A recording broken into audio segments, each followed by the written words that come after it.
Hey, this is JP with Central Idaho Mountain Weather. It's June 12th, 2024. Looking over at the Pioneers, still holding on to some pretty good snowfields in Big Basin area.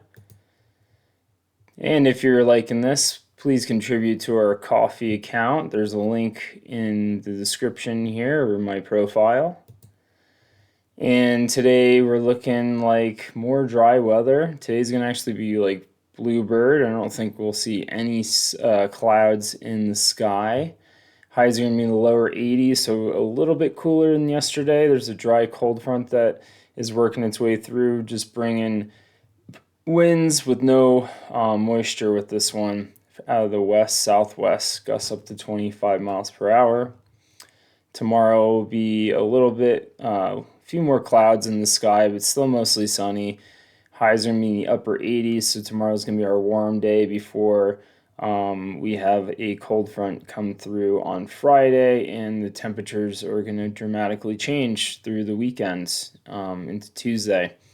And a lot of that depends on the long range forecast. The Euro and the GFS are kind of showing two different tracks of the low that's going to come over us on Monday or Sunday night. So that's a lot's going to depend on that. All right, looking around at morning temperatures, we're in the upper 40s to low 50s in the Wood River Valley, in the low 40s in Stanley. Mountains are in the mid 40s. So another warm start to the day. Looking at the satellite reel, we have an area of low pressure here. You can't really see it on the map, but there's a small area of low pressure there. And the dry cold front is about halfway through the state right now. It's about right here. But behind that thing, we have nothing but high pressure, which has kind of been dominating the forecast over the last few days and will continue to until this system works its way overhead over the weekend. Looking at below normal temperatures for the next 6 to 10 day forecast. That's basically with that low pressure system bringing some cool air in from the northern part of the world, and we're looking at above average. This has been flip-flopping back and forth, this precip forecast, so we'll see what happens with that. I think it's all going to depend on the track of that low.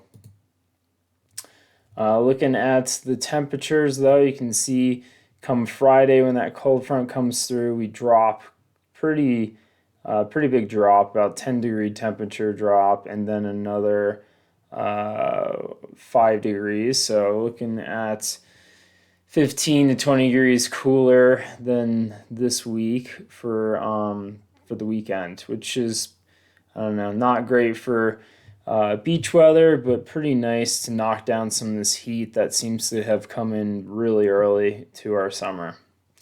And then looking ahead, the forecasted temperatures are kind of nice. I like it when it's in the mid 70s. And we don't really have any precip chances until Monday. All right, let's look at the 500 millibar charts of the GFS and see this track. So here's that low pressure that's working its way towards us in the weekend, bringing that cold front ahead of it, that barrier between the warm air that we're having on Thursday and the cold air is creating that front, and that front could spark some weather. That's generally what happens. But it looks like the bulk of our moisture is going to come through Sunday night into Monday.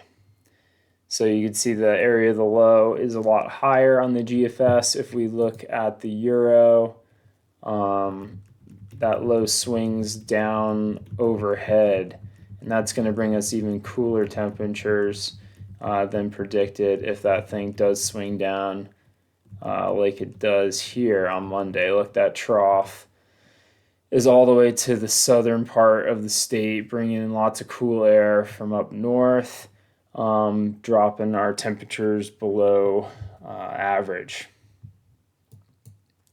And precip, we're not really looking at anything. I fast forward all the way till Monday.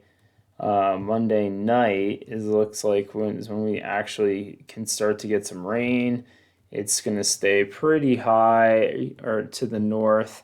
Looks like it's going to be getting down to like maybe Ketchum at this point. This is still pretty far out. It's all going to depend on where that low comes through. If the low comes down further south, we'll be getting more moisture down towards Woodward Valley and the southern end of the Central Mountains. Right now, it's looking like it's favoring the GFS. So we'll just have to wait and see what happens.